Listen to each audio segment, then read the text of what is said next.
everyone. I thought you were going to start without me. So my name is Jim Coyle. I am the president of the Gateway Regional Chamber of Commerce, and I want to welcome everyone here this morning. This is an event that we've been doing for 20 years now, 10 different cycles for the congressional race in the 7th Congressional District, and it's something that we're very proud of. So this morning is an opportunity for us to discuss some very important business and economics issues that often aren't covered in a lot of depth in other debate formats. Now, I watch a lot of debates, and every time I do watch them, I'm always very frustrated, because how do you take an issue and have 3 minutes to answer it and expect to get any relevant information? And so what we have tried to do is to change that. But when we sat down and came up with the issues that we would like to discuss this morning, there were 25 very specific different topics that we wanted to discuss. Now, frankly, when I start counting minutes, if we were to discuss all of those, we would be here for the next 2 weeks. And probably that's really what it would take to discuss in great detail a lot of those issues. So we have narrowed it down to 5 issues today.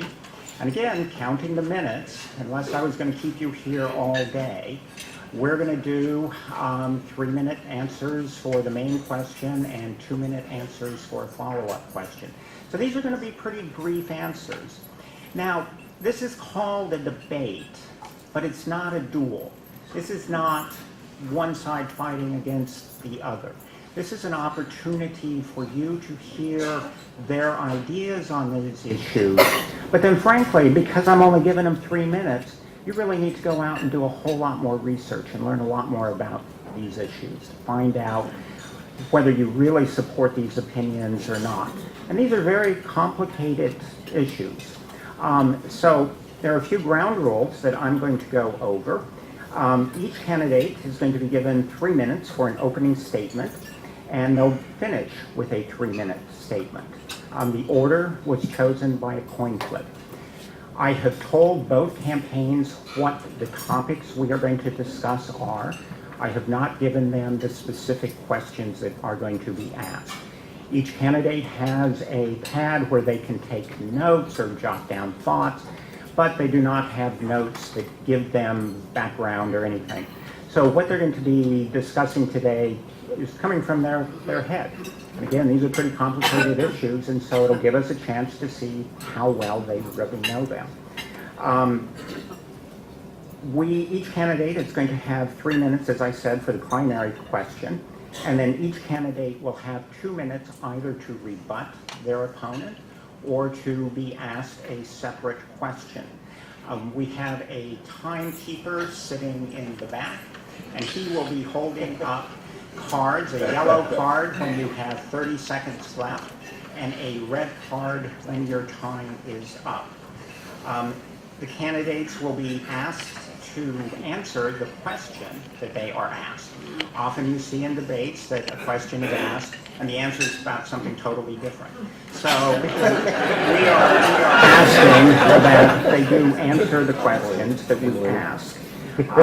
And finally, I ask that the audience refrain from getting overly excited and clapping, yelling, or making rude noises during the answers. After all, we're talking about economics and business, so how exciting can that be? I want to really thank the staffs of both campaigns. Jim Hilk from the Lance campaign worked very hard with us to put this together, as did Benji Schwartz and Colston Reed from the Malinowski campaign. I also want to thank my staff. They all arrived before 7 o'clock here this morning to make sure that everything got all set up. We have Kaz Velan from Premier Media, who is recording on behalf of the chamber. I'm not exactly sure who the other cameras belong to, but this debate is getting a lot of attention today. I also want to thank Robert Batiste from Premier Media for providing the sound this morning. And then finally, I'd like to thank the Holiday Inn. We do a lot of events here, and they have great breakfast and great facilities, so I really appreciate those. Now, as I said, the order was selected by coin flip for the opening statements. Mr. Malinowski, I'm going to ask you to go first. Thank you so much. And my thanks to the Chamber for organizing this debate and to all of you for coming out 8 a.m. on a Monday morning. Everybody gets a medal for that. Let me start by laying out a little bit about myself and the stakes. I'm not, as you know, a career politician. I am an immigrant to this country, somebody who loves our country, who has tried to serve it as best as I can throughout my career. And I grew up in this country, in this state, at a time that was not perfect, but that was different in some ways that I think we need to focus on right now. It was a time when middle-class families in New Jersey felt that they could still get ahead. It was a time when Republicans and Democrats disagreed on many things fiercely, but when the lines of truth and decency and respect for difference that define who we are as Americans were crossed, people on both sides came together to defend them. Right now, we see those lines being crossed every single day. A lot of the things that I fought for on behalf of our country as a diplomat around the world are under attack in our country at home. Our state is under attack from a government in Washington that does not respect the choices that we make to have better schools, better services. I talk to people all across this district every single day who are upset about the decision by the Congress to take away our property tax deductions, the refusal to invest in infrastructure, the fact that nothing is done about the epidemic of gun violence in our country and in our state, the fact that we get back 72 cents for every dollar that we send to Washington in taxes every single year. And we have a choice to make in what is now a critical swing district election. We can choose to re-elect a congressman whose lifetime service to our state and our country I honor, but who has been coasting, frankly, for the last 10 years in the United States Congress, who does not have a single significant achievement to his name, and whose re-election would guarantee one-party rule in Washington for the next 2 years, no checks and balances. Or we can choose somebody who has worked with both sides in Washington and in our state, somebody who is respected by both sides, somebody who has real achievements to his name over the last 10 or 20 years that have had consequential impact on the life of our country. I think that is a very, very clear choice. The voters that I speak to every day demand results from Washington. They don't want gridlock. They don't care what positions we take. They want us to pass legislation that will serve and benefit New Jersey and that will reestablish checks and balances at a time of extraordinary division and strife in our country. That is what I hope to offer with your support. Thank you very much.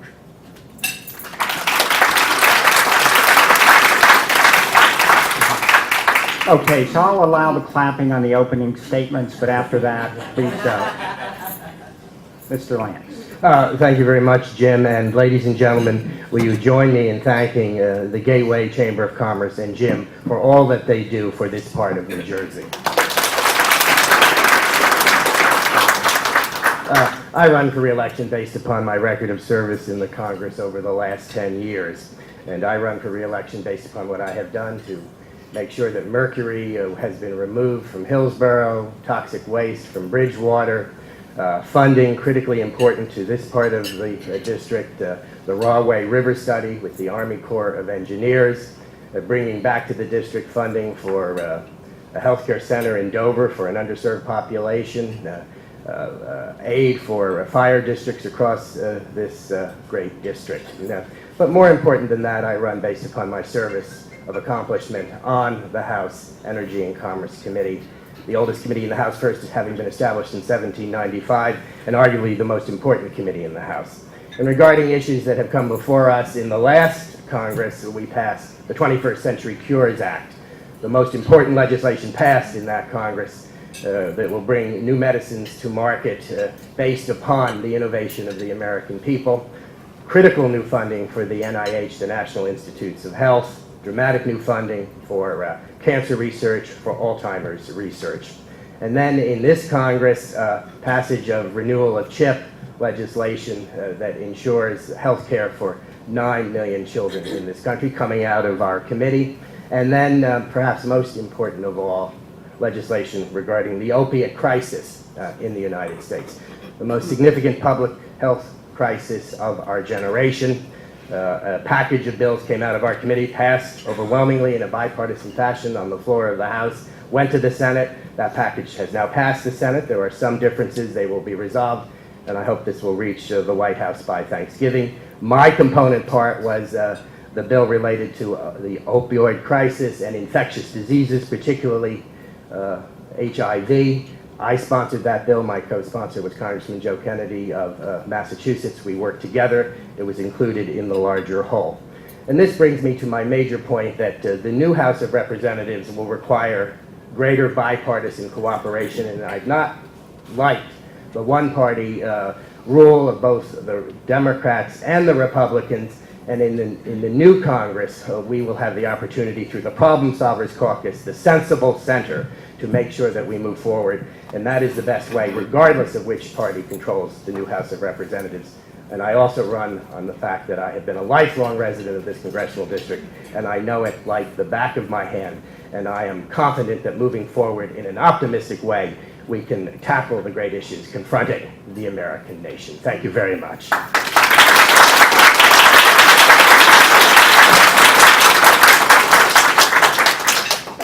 Okay, the first question, Mr. Lance, is going to go to you, and we're going to talk about health care. So the Affordable Care Act has been anything but affordable. President Obama promised a 40% reduction in health care costs, while in reality they have been increasing at over 25% each year, far higher than commercial rates. If you look at healthcare expenditures in this country, it is easy to discern that a small number of people consume most of the health care. The top 1% use nearly 25% of health care, while the top 5% use over 50% of all of the consumption. On the other hand, over half of the population spends less than $300 a year on health care. These people are being asked to pay over $4,000 a year on average under the ACA. It is no wonder that the young have left the exchanges in droves.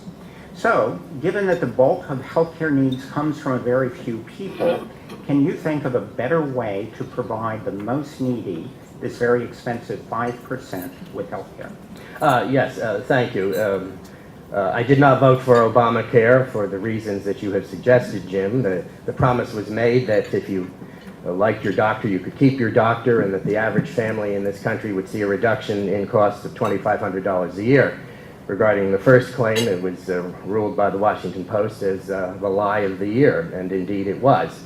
I think Obamacare was poorly constructed for the reasons you have suggested, that the young were unlikely to go into the exchanges. They would pay the penalty instead.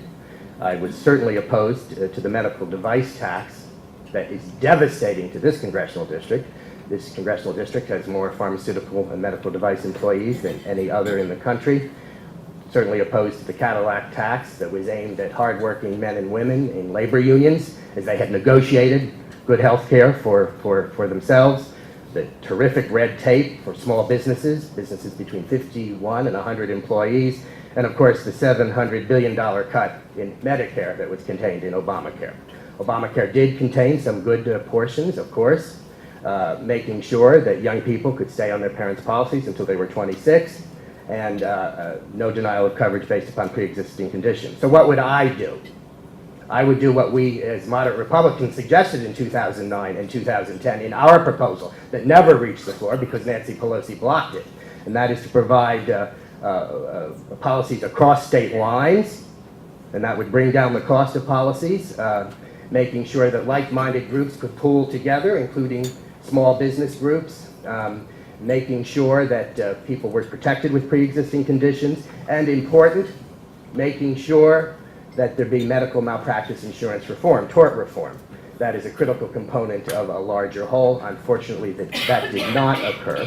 And I think if we were to have gone that route, based upon competition across state lines, that there would be policies that would be available to young people. Now, those policies would not contain all of the provisions. The policies might be needed for other segments of our population.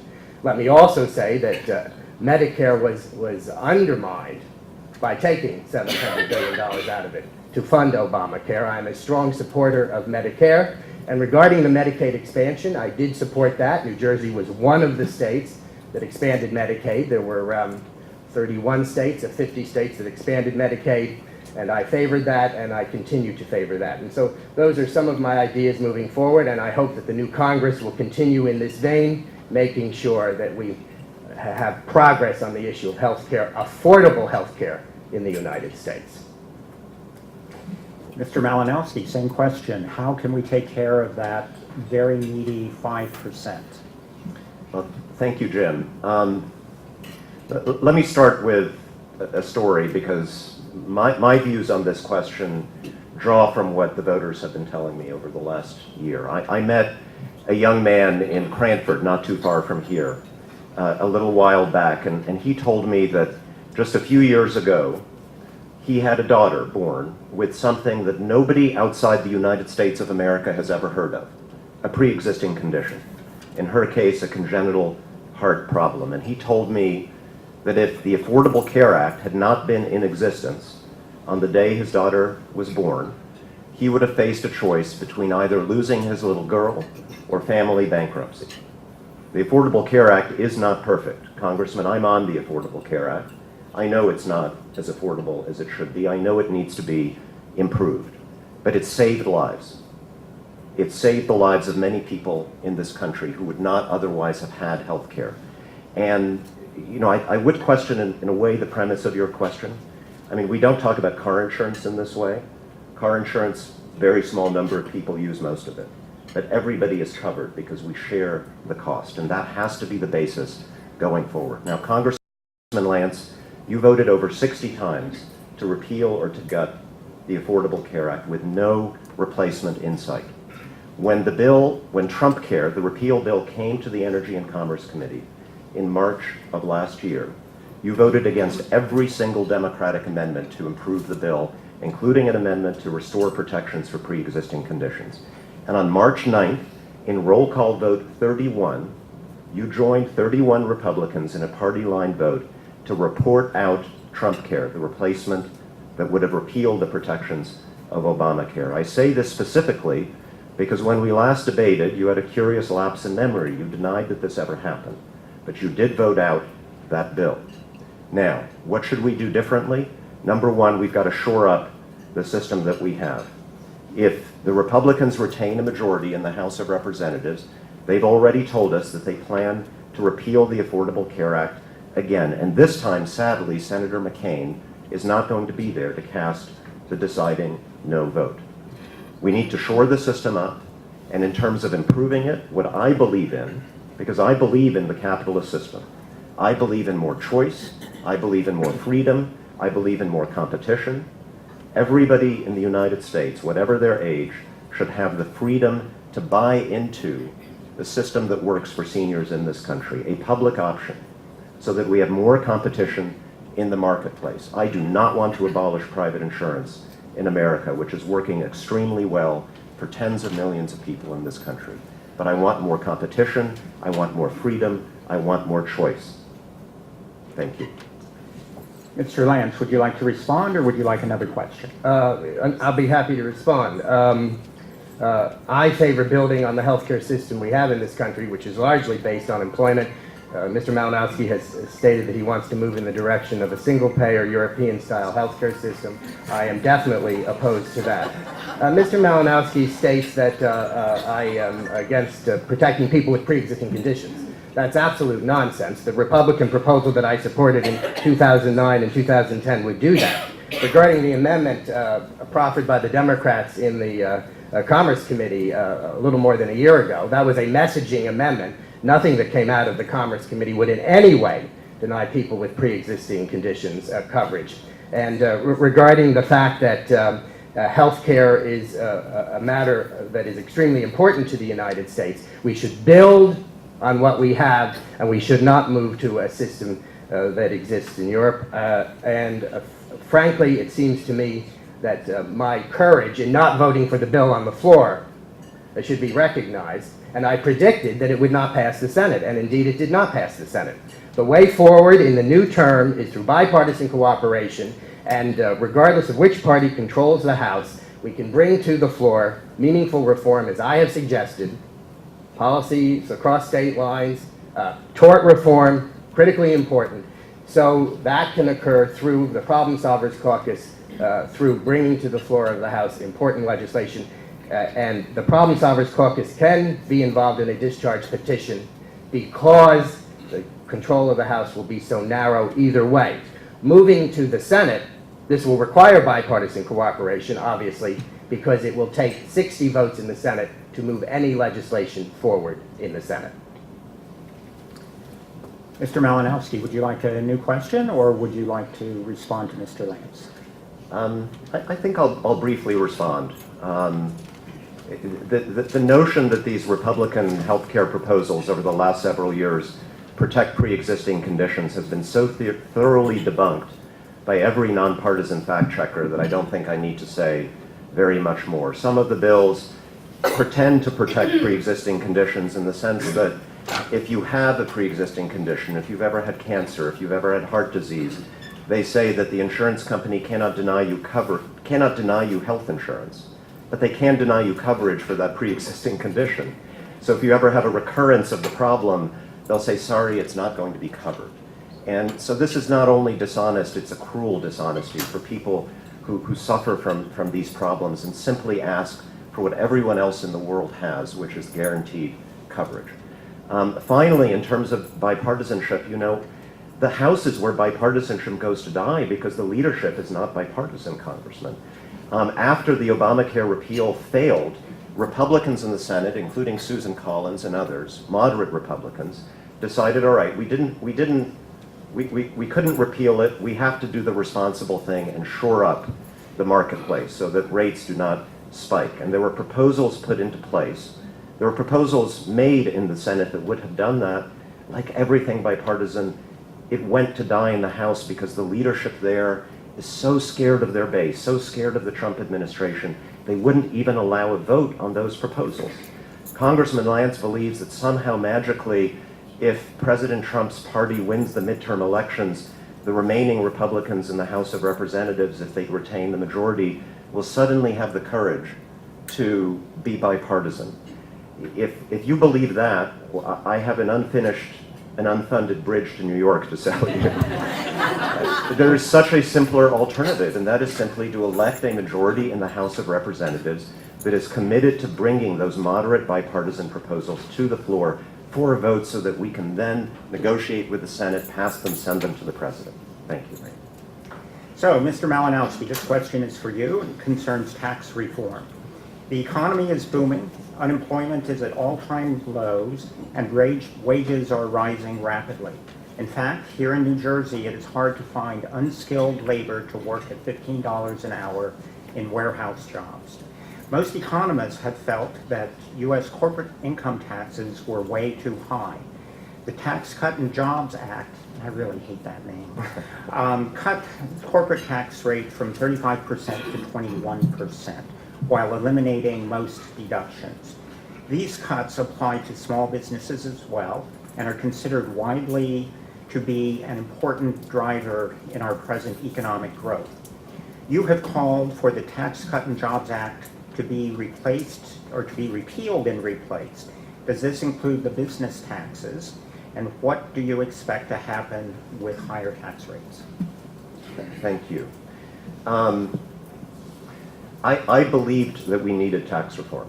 I believed that we needed the kind of tax reform that a great New Jersey senator that I was a high school intern for, Senator Bill Bradley, got passed in 1986 in cooperation with President Reagan and Republicans, a tax bill that would have reduced rates, including the corporate rate, which I agreed needed to go down, including the individual tax rate, and compensated for those reductions by the elimination of loopholes and deductions to make it revenue neutral. The Trump administration promised a revenue neutral bill. It failed to deliver on that promise.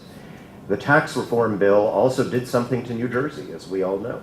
It eliminated the deductibility of our state and local income taxes, our property taxes, the one piece of relief that we have in the state for the high local taxes that we are forced to pay.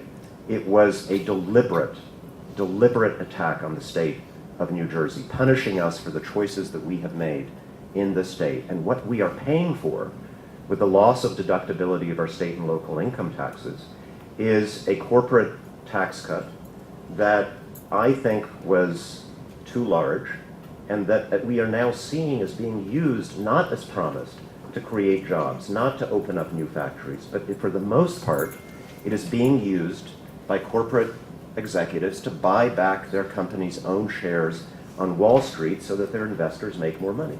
A perfectly legitimate and rational choice, by the way, given the windfall that we gave them.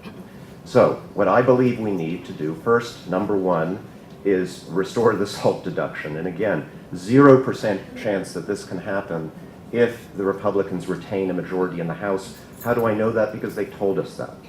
Number two, we need responsible, fiscally responsible tax reform that lowers the corporate rate, not by that huge amount, that ties reductions in the corporate rate to investment in the economy, to opening up new plants, new factories, to hiring new workers, to increasing wages of current workers. Clearly not, but with a clear statement that this should not be used to finance corporate share buybacks, which is not good for the economy. Look, I think we're going to look back on this, if we do not repeal and replace that bill, as one of the greatest pieces of economic malpractice of our time. To increase the national debt by $2 trillion over 10 years, to finance largely a corporate share buyback at a time when the economy overall is strong and was strong before the passage of this bill, and at great cost to the people of the state of New Jersey. It makes absolutely no sense. I have not met a single Democrat, Independent, or Republican at any county fair, at any door I've knocked on in the 7th Congressional District, who thought that that bill was done in a way that helps us. We do need to do it differently. We need to do it better. We can do it better with a new leadership in the House of Representatives. Mr. Lance, the TCJA dropped the top individual tax rate from 39.6% to 37%. Was this really necessary? You have always been a fiscal conservative, but the TCJA is expected to increase the deficit. Does this concern you? Yes, absolutely, and I did not vote for the tax bill, and that was one of the two principal reasons that I did not vote for the tax bill. I am a fiscal conservative and have a record to prove it, first in New Jersey and now nationally. As you know, my constitutional amendment here in New Jersey, the Lance Amendment, states that there can be no further state borrowing without voter approval. I favor tax reform. I favored lowering rates on individuals. I certainly favored reform of the alternative minimum tax, which is particularly punishing to residents of this congressional district. I think we're the 7th district out of 435 affected by that. And I favored lowering corporate rates. Mr. Malinowski has just said that he would do that, but he has not given us what percentage he would do. 35% to what? It went from 35% to 21%. So I'd certainly be interested to know what rate he would suggest. And he says he might tie it to somehow how the tax reform would be used, whether it's used to increase the economy or for share buyback. I don't know how you would do that, how you could target it. Certainly, I favor lowering corporate taxes. Now, regarding the SALT issue, it was not eliminated, it was reduced. And I favor making sure that the new Congress will work on this issue. When the bill came out of the Senate, there was no tax relief under SALT, zero. Our senators had failed in that area. And of course, our senior senator, Senator Menendez, had failed because he was at that moment under trial in Newark, a trial brought by the Obama administration. He was completely AWOL. And so what we have to do moving forward is to make sure that we increase SALT, and I am confident that we can do that. Mr. Malinowski says that the new House cannot do that. I respectfully disagree. The new House can certainly do that. through bipartisan cooperation. And if the Democrats control the House, I will work with them. If the Republicans control the House, that can be done through the discharge petition, because the majority in the new House will be so narrow that those of us in the sensible center will make sure that this can be done. And regarding state issues, Mr. Malinowski has remained silent on the fact that the new governor, Governor Murphy, has increased state taxes by $1.6 billion. I see that Senator Kaine, the minority leader in the state Senate, is here. He fought against that. Under no circumstances should we have raised taxes in New Jersey. That is moving in the wrong direction. It will mean people will leave New Jersey, and we have to make sure moving forward that we operate in a fiscally responsible way. But I do favor many of the proposals that were included in the tax reform. I did not vote for it for the fiscal reasons that you suggest, Jim, and also because of SALT. Mr. Malinowski, would you like to respond, or would you like another question? No, we can move on. Okay, so you gave us a brief idea, but take a couple minutes and explain what you would like to see in tax reform. How should the taxes work here? What should the rates be?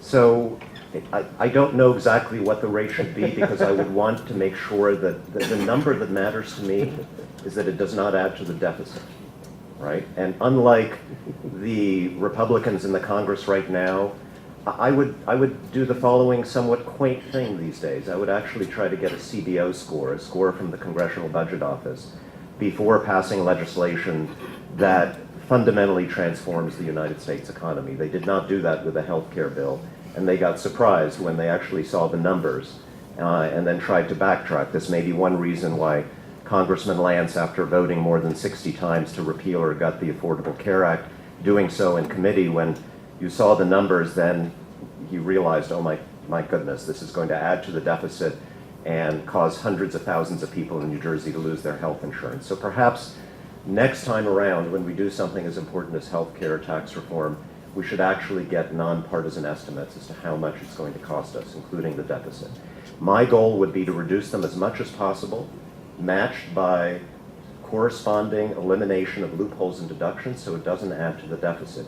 It took 2 years for Bill Bradley, Ronald Reagan, members of the House and Senate to get to that point between 1984 and 1986, rather than the few weeks that they took in the House and the Senate to pass this last disastrous piece of legislation. Another thing that I think we need to do to close that gap is to do a better job to ensure that corporations bring back money that is stashed overseas. A huge advantage that multinationals have over domestic companies in the United States is that if you're a multinational, you can create a foreign subsidiary, you can book all your profits to that foreign subsidiary, all your losses to your US headquarters, and guess what? You pay low taxes in Ireland or the Seychelles Islands, and you pay nothing here. The Tax Reform Act aimed to address that problem. It did not do a good enough job. We need to move to a system in cooperation with our allies where companies pay tax in the United States based on how much they sell in the United States. So even if you park those profits in Ireland or Germany, you have to pay taxes here. That is a huge failure that we need to correct. Mr. Lance, would you like to respond to Mr. Malinowski, or would you like to outline what you would like to see in a tax bill? Thank you. Mr. Malinowski has failed to indicate what rates he would suggest, and I can understand that because specificity is needed. I favored reducing the corporate rate. We have the highest corporate rate in the industrialized world. I certainly favored moving to a territorial system, and we have made progress in that. We need to make greater progress. I certainly believe that it is important to retain the system of reform that we had regarding the alternative minimum tax, because it is so punishing to the people of this congressional district. And regarding individual rates that went down, if Mr. Malinowski does not favor the individual rates that went down, I think he has an obligation to inform us what rates he would suggest. I am confident that the new Congress can work on the SALT issue, and I was one of those who fought to make sure that it was at $10,000, let me say, and I supported the legislation, vigorously supported the legislation, that reformed Dodd-Frank. And in the House, it received bipartisan support.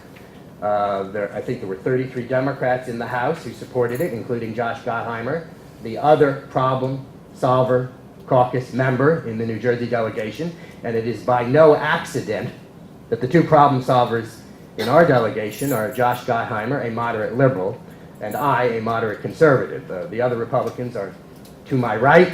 The other Democrats are to Josh's left. And so I hope that that is the way forward, that the systemic institutions should be governed by Dodd-Frank, but not smaller institutions. And it was not the community banks in any way, shape, or form who were responsible for the financial crisis. They did what was right. It was the large banks that were at fault here. And I favor continued reform, and that's why I voted for the legislation on the floor of the House earlier this year. Thank you. Mr. Malinowski. One of the main causes of the financial collapse was the repeal of Glass-Steagall during the Clinton administration. This allowed commercial banks to start playing like they were investment banks with depositor money. The Volcker Rule was passed to limit this, but it has so many loopholes that its effectiveness has been called into question. Should it be strengthened, and how? I agree that Glass-Steagall should not have been repealed. Again, I want to go back to the fundamental point here, which is that if our answer to the anxiety that middle-class people in districts like this and all across the country are feeling about what has happened to the economy over the last 10 years, over the last 40 years, if our only answer to those anxieties is just corporate tax cuts and deregulation, not only are we not going to solve the problems that arise on Wall Street in our economy, but we are going to be deepening the resentment, the very legitimate resentment of what is happening in our economy that is driving both sides of the political spectrum to the extremes. The resentment that candidate Trump took advantage of in 2016 to run a campaign based on destroying our institutions and blaming immigrants for all of our problems.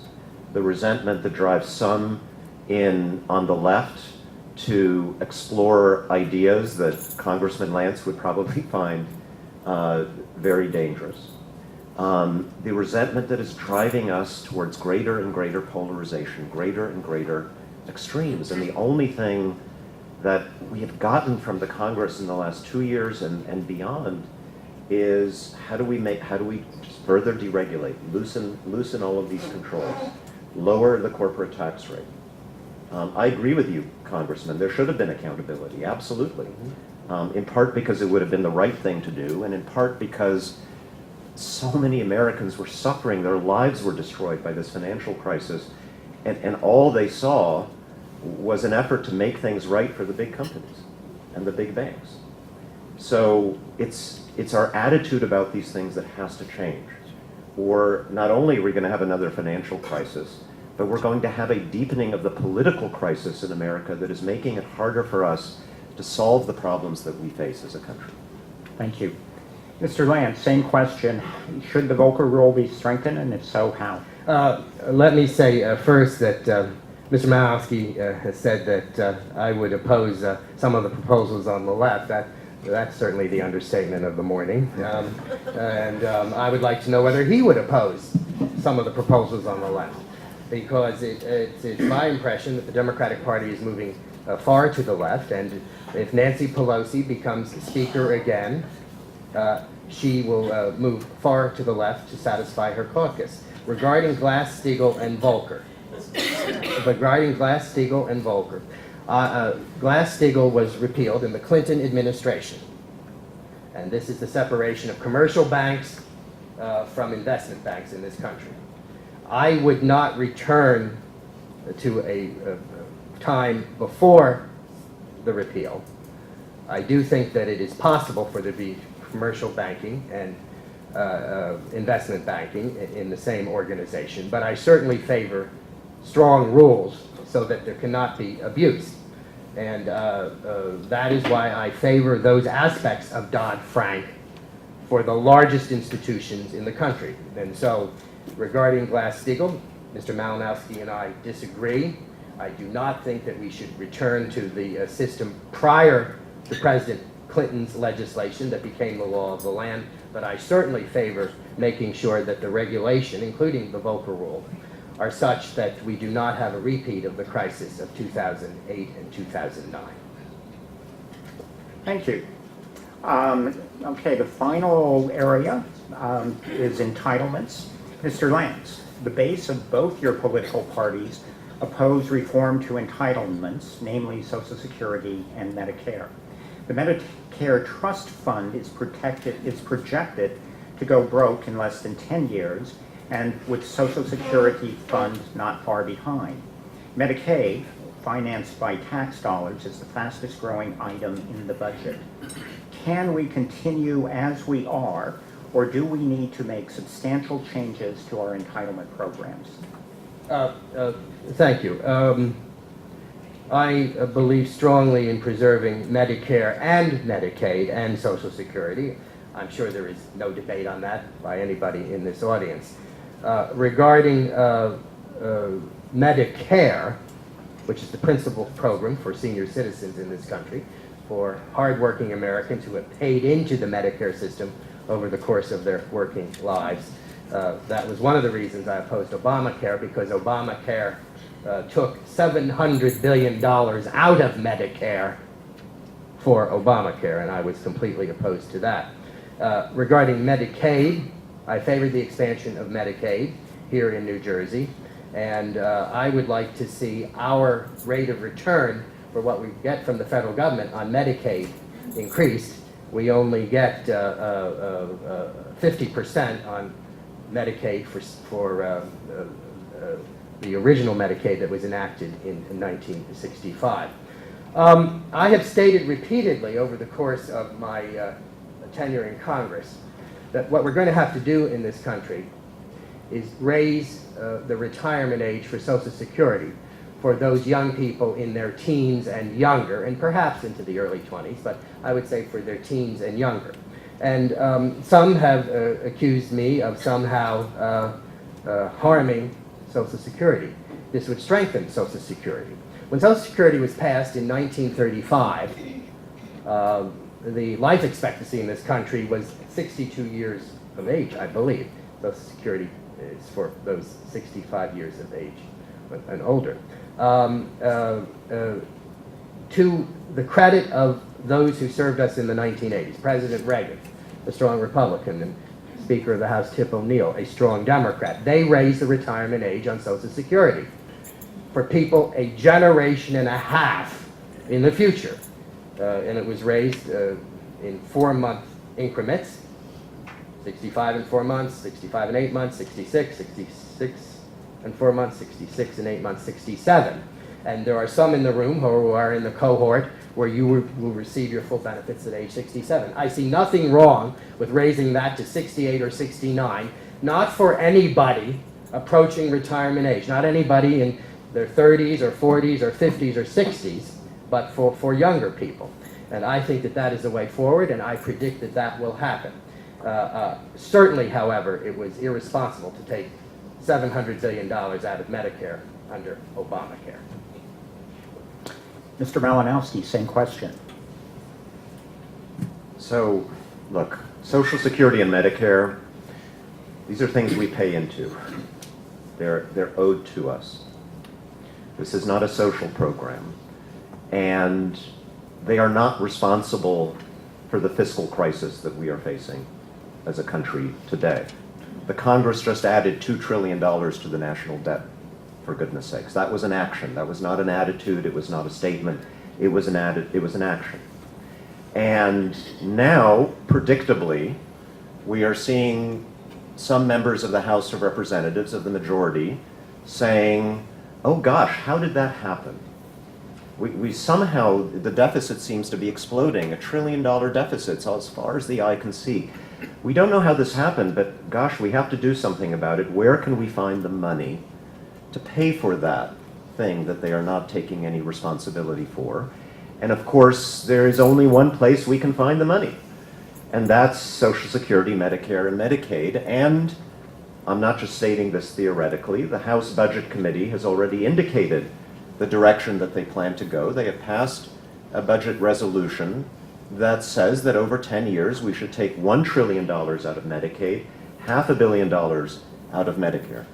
Congressman Lance has championed programs for the state of New Jersey to fight the opiate crisis, and I applaud him for his effort. Hasn't resulted yet in too much money coming to the state of New Jersey, but it's a sincere effort, which might result in grants of a few million additional dollars here and there to help us out. The number one source of funding to pay for folks who need treatment and addiction services in the opiate crisis is Medicaid. $1 trillion in cuts in Medicaid will devastate public health in the state of New Jersey, not to mention what the Medicare cuts will do to seniors in the state and around the country. Now, there is a challenge in terms of the long-term viability of these programs. There's no question about it. Raising the retirement age on Social Security, it's already happening, gradually to 67. I would be very, very wary of going further. I don't think it will save us money, because if you delay the age at which people can enter these programs, there have been some estimates that suggest it will actually cost us money in the future. But more to the point, imagine you're a steel worker. You're somebody who's working with their hands. And the solution that I bring to you to this problem that has been caused by the United States Congress adding to the deficit every single year is that you, sir, steel worker, need to work with your hands until you're 69 or 70 years old. I don't think that that's fair. As far as Medicare, I think there's one step that we can take that will absolutely extend its viability and lower costs, and that's something in keeping with my commitment to capitalism, freedom, and choice. And that is allowing Medicare to negotiate for the cost of prescription drug prices, so that that bargaining power can be used in the marketplace to lower costs for everyone, including the United States taxpayer. Thank you. Mr. Lance, would you like to respond? Yes, I didn't hear much of a response from Mr. Malinowski as to what he would do. He certainly explained the system as it currently exists. I do think that we have to examine this in the context of protecting Social Security and Medicare, and I am certainly going to continue to advocate for that. A House budget resolution is not a statutory law. It is merely a statement by the House. I would oppose any House budget resolution that cut Medicare or Social Security. I'm a strong supporter of both, and I've given you an honest answer as to where I think we should go. And what we did under the bipartisan leadership in the 1980s of Ronald Reagan and Tip O'Neill, I think was the right way to go.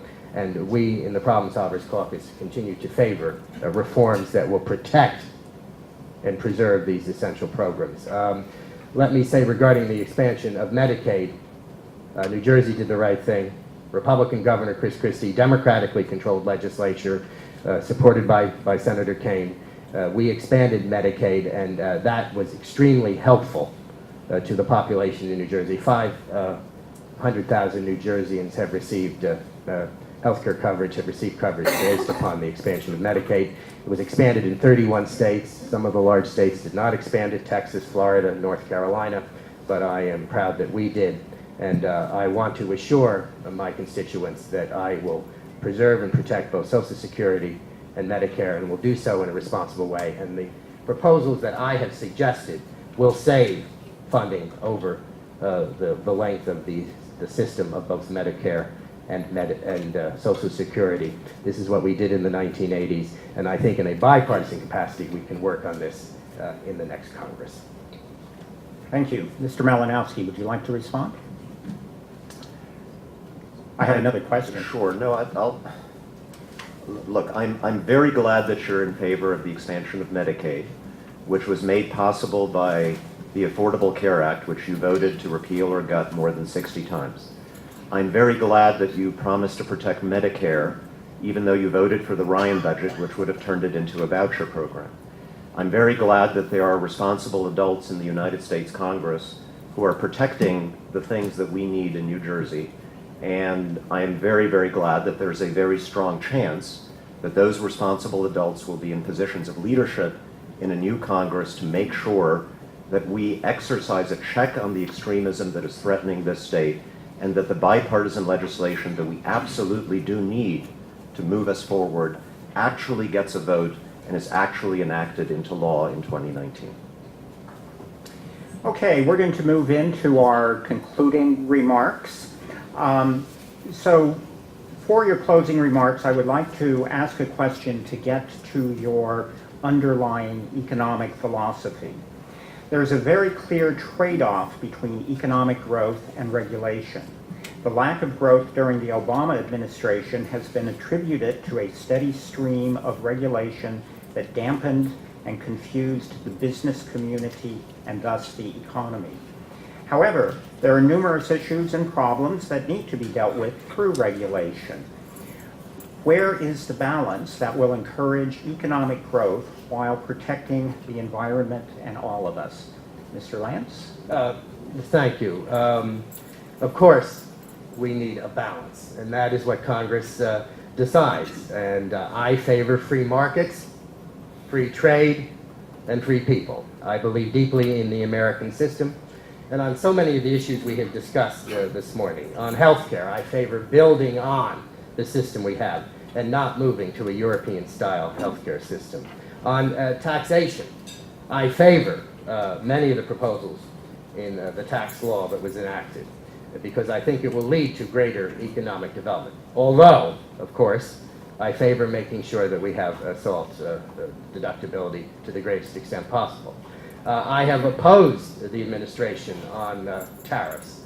It is important in this part of the country to have free trade, and I hope that in his negotiations with other countries, particularly with China, that we recognize that China has been a bad actor, but the end result should be free trade. And certainly we needed reform of NAFTA, but the end result should be free trade. Regarding my philosophy of government, I am an Eisenhower Republican. He is the president I most admire in the 20th century. He believed in free markets, in free trade, and in a free people. He recognized, however, that we had to make reforms in a fiscally responsible way, and frankly, he was the last president who understood what was important in a balanced budget. And all subsequent presidents have not done as good a job as they should regarding balancing our budgets. This is an issue on which I have worked continually, not only in the Congress, but formerly in the state legislature, making sure that we move forward in a fiscally responsible way. We had over-regulation in the Obama administration, and we have tried to reform that. We should reform that in a way that respects institutions, including environmental protection. But it seems to me over-regulation is not the way forward. And regarding the whole issue of what our nation should aspire to be, it should aspire to be a nation where we treat everyone with equality and respect, and where everyone is given the opportunity to succeed based upon the economic system we have. There has to be appropriate regulation, but not over-regulation. I'm pleased that the economy is doing well now, a 4% growth rate, the lowest unemployment among the African American population in many, many years, perhaps in recorded time. But we have to make sure that large institutions are held accountable, recognizing that smaller institutions will thrive. I believe my views are the views of the overwhelming majority of the residents of this congressional district. I have lived here my entire life. I am honored to represent the district, and I am confident that my views moving forward will be in the best interests of the American nation. Great, thank you. Mr. Malinowski, same question. Can you tell us about your philosophy between the trade-off between economic growth and regulation? And sorry, is this a closing statement as This well? is a closing statement, Okay, yes. thank you. So I am a Democrat, and I'm also an American who escaped a socialist country. And that should tell you two very important things about me. I'm a Democrat in the sense that I believe that one of the roles of government is to make sure we keep moving forward, as a country, but we don't leave people behind, which is why we fight for things like Social Security and Medicare, which is why we fight to protect workers' rights in this country, why we fight to protect women's rights and human rights. That's what the Democratic Party at its best, I think, has always stood for. I came from a socialist country. I do not like ideologues. I do not like one-size-fits-all solutions that pretend that all the problems of the world can be wiped away with a wave of the government's hand. And so I'm skeptical about certain things that you might think I'm not skeptical about. I think we're moving away as a country from the bipartisan center that has moved us forward for many, many years. My closest partner in the United States Congress for many, many years, again, I'm a Democrat, he was John McCain. He and I didn't agree on absolutely everything, obviously, but we did agree that when the fundamental lines that define who we are as Americans are crossed, Americans have to stand up and fight fiercely to defend them. My party's having a debate right now about the best way to provide health care to Americans, about the best way to guarantee that we create jobs in the future as technology changes. And I agree with some Democrats, I disagree with some Democrats on that debate. The Republican Party right now, not in New Jersey so much, but in Washington, D.C., is having a very different kind of debate. It's having a debate about whether to be a white nationalist party or not. It's having a debate about whether we should sell. That's low. Ooh. That is We have a president who said that there were good people on both sides in Charlottesville. I'm sorry. It's painful to hear, but it's true. And Senator McCain's final warning to our country was, we do not go there. A debate about whether we should be aligning ourselves with our former adversaries, whether we should be turning away from NATO. A debate about whether the federal government has any role in partnering with states like New Jersey to help us provide services to our people. That is a very different kind of debate than the one that's happening in the Democratic Party. In my party, we see the next 2 years as an opportunity to preserve the role of the United States Congress in governing this country in a sane and competent and bipartisan way, and in exercising its constitutional responsibility to apply checks and balances. That has not been happening in the last 2 years. None of the things that the vast majority of us in this room, Republicans and Democrats, are concerned about in Washington have been acted on by the United States Congress in the last 2 years. Because legislation is not being brought to the floor on immigration, on taxes, on infrastructure, on anything that we need. We have an opportunity to change that in this district because we're a swing district this year. And I think the reason I'm doing well is because in speaking to voters across this district every day for the last year, that is the change they tell me that they demand, and that is the change that I can credibly promise to help deliver as part of a different kind of Congress. Thank you very much.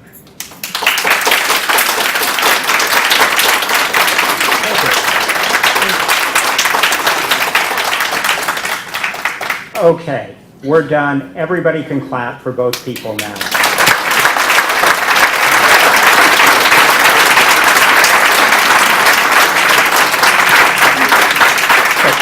Mr. Lance, Mr. Malinowski, I want to thank you for coming this morning and sharing your views, your ideas with us. But most importantly, I want to thank everybody else who came. This is a record turnout for one of these debates. I appreciate your good behavior pretty much throughout this, and I did not see one head nodding off going to sleep. So obviously this is something very interesting and important to all of us. So as I said in the beginning, all you got were real small tidbits on what these issues are really about. It is now incumbent upon you to go out and really research them, learn the ins and outs, the pluses and minuses of these issues, and let that guide you in determining how you're going to vote. Thank you very much. Thank you.